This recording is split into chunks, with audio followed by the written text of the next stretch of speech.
All right, this is learn about the treble clef notes, and it starts with some directions here. It's really important you click on those, but you leave it in edit mode.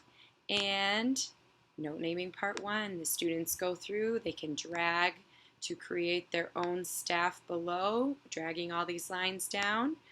Practice counting them up. They can drag these.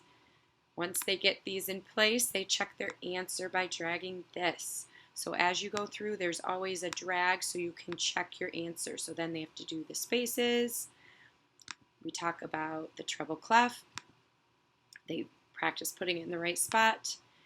Here's some facts about the musical alphabet. Ooh, which one is the correct one? If you do the right one, you got it. Then we start going through the sayings of what you do for lines and spaces, what are the difference between lines and spaces, and they have to practice dragging lines notes in there or space notes in there. Then once they can go ahead and name all the lines and all the spaces, we go on to part two. So I normally teach these in a couple different days. I've done this in person. I have not done it virtually, but I know it would work virtually. That's what I created it for. So they go back, they talk about lines and spaces.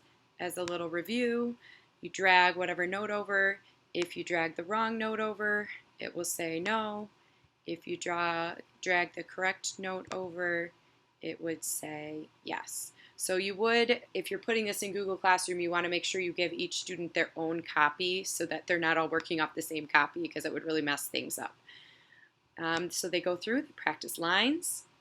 For part three, this time, it puts lines and spaces together at the same time. So now they have to think through, is it a line or a space? What should you say? And then it switches up at the end because now they actually have to drag this note over and put it here. This is just the practice page. So this is what it looks like when they're practicing. This is the real page. So place your note on C. They have to figure out where a C would be, and then they can check their answer. There you go.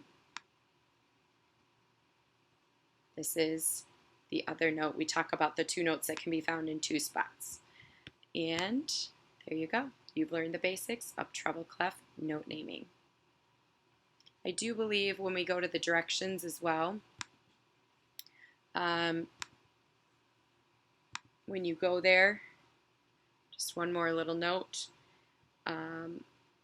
there is an assessment that students take as well that you can use for your students at the end of this to just make sure that they can actually do everything now that they've gone through it.